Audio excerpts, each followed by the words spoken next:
It was a cold November evening when Daniel Carter arrived at the old Blackwood Inn. The inn stood alone on the edge of a forgotten highway, surrounded by dead trees that swayed violently in the wind. Rain poured from the dark sky, and thunder echoed across the empty landscape. Daniel was exhausted.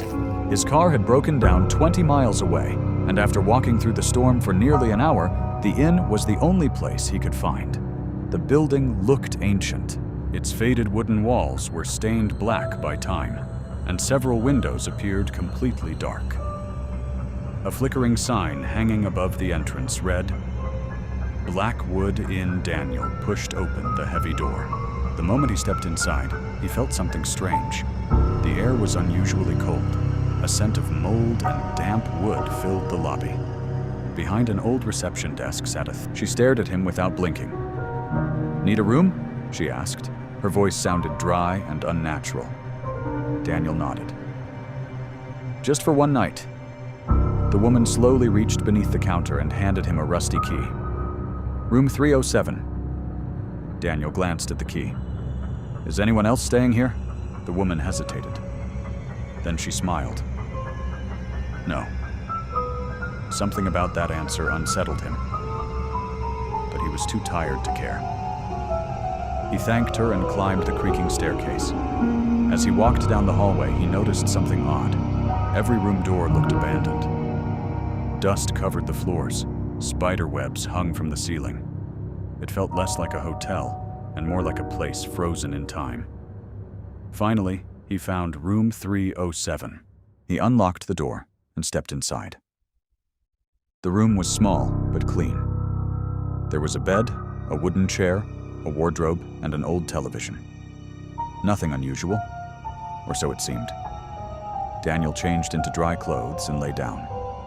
Within minutes, sleep began pulling him under. Then he heard it. A whisper, very faint, almost impossible to notice.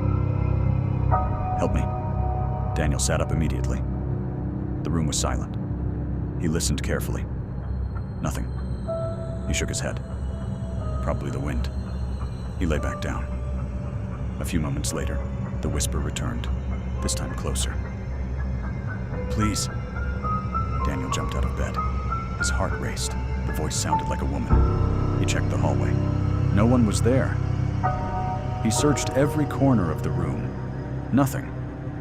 Eventually, he convinced himself he was imagining things. After all, he was exhausted. So he returned to bed. At exactly 2:13 a.m., he woke suddenly. Not because of a sound, because someone was standing beside his bed. A dark figure, tall, motionless. Daniel gasped and reached for the lamp. The light switched on instantly. The figure vanished. His entire body trembled. He scanned the room. Empty. Yet he couldn't shake the feeling that someone had been watching him. Then he noticed something. The wardrobe door was slightly open. He was certain it had been closed before. Slowly, he approached. The wooden floor creaked beneath his feet. He grabbed the handle, pulled. Inside the wardrobe, scratched deeply into the back wall, were words. Hundreds of them, written over and over again. "Don't listen to the whispers. Don't listen to the whispers. Don't listen to the whispers." Daniel stared in disbelief. Who would write this? And why? Suddenly, a whisper came directly behind him. "Too late." Daniel spun around. Nobody. But the room temperature dropped dramatically. His breath became visible. The television switched on by itself. Static filled the screen. Then an image appeared. A woman. Pale. Terrified. Crying. She seemed trapped somewhere dark. She looked directly into the camera, then directly at Daniel, and whispered, "Room 307. The screen exploded into static again. Daniel unplugged the television, yet it remained on. The image returned. The woman screamed, then vanished. The screen turned black. For the rest of the night, Daniel didn't sleep.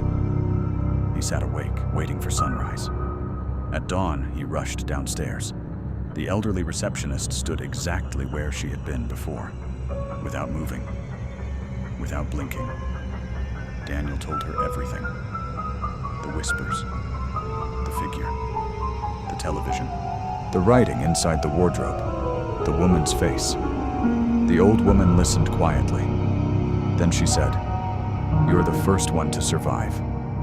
Daniel froze. "What do you mean?" The woman sighed. "Room 307 has been empty for 40 years. Daniel felt a chill. What?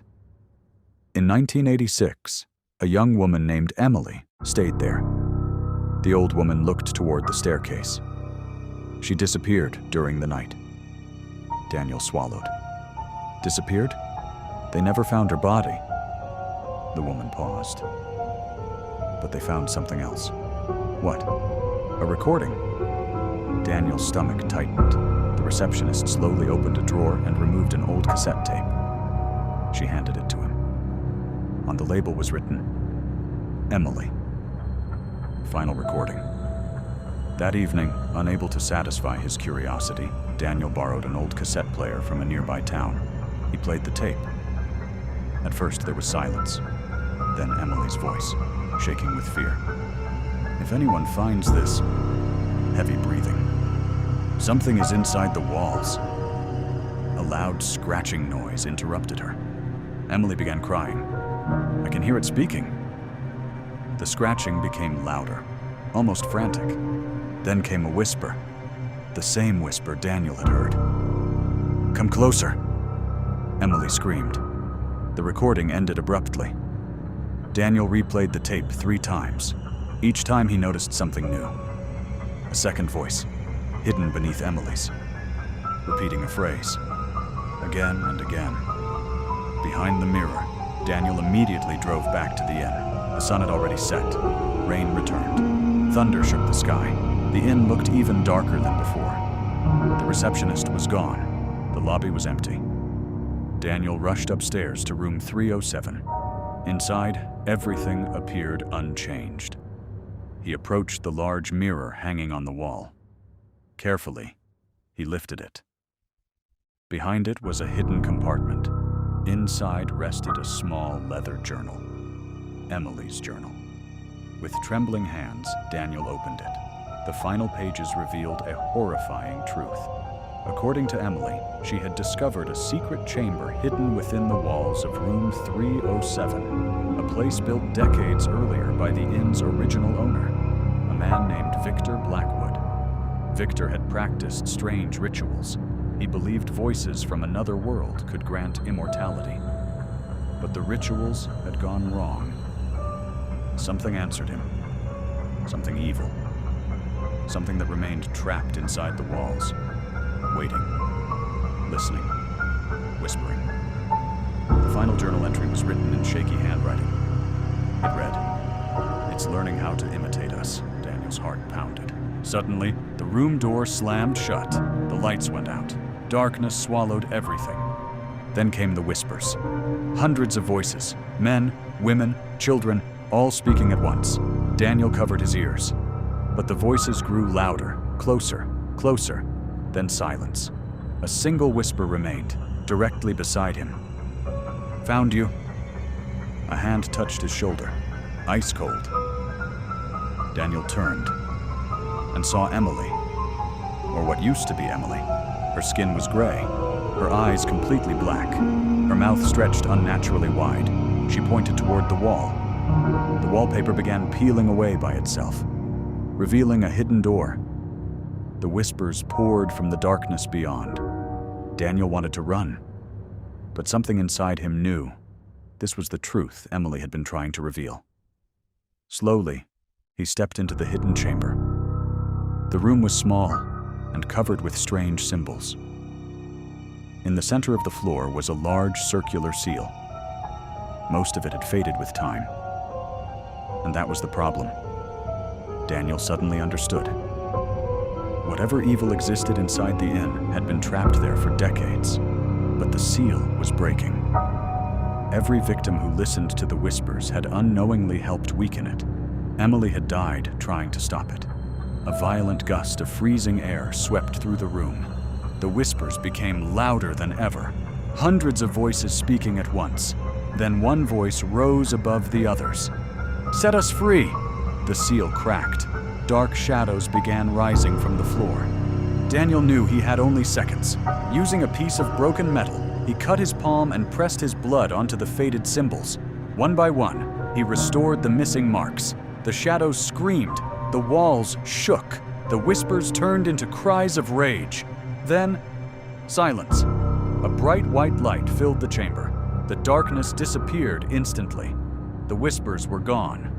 Forever. Daniel slowly looked up. Emily stood before him, no longer pale, no longer afraid. She smiled softly. For the first time in 40 years, she was free. "Thank you," she whispered. And then she vanished. The next morning, Daniel left the Blackwood Inn. A few weeks later, the abandoned building was demolished. No trace of room 307 remained. Life eventually returned to normal. But sometimes, on quiet, rainy nights, Daniel remembers that place. The empty hallways, the old television, the voices in the dark, and Emily, the girl who spent 40 years trying to warn anyone who would listen. Some mysteries are never fully explained. Some doors should never be opened. And some whispers should never be answered.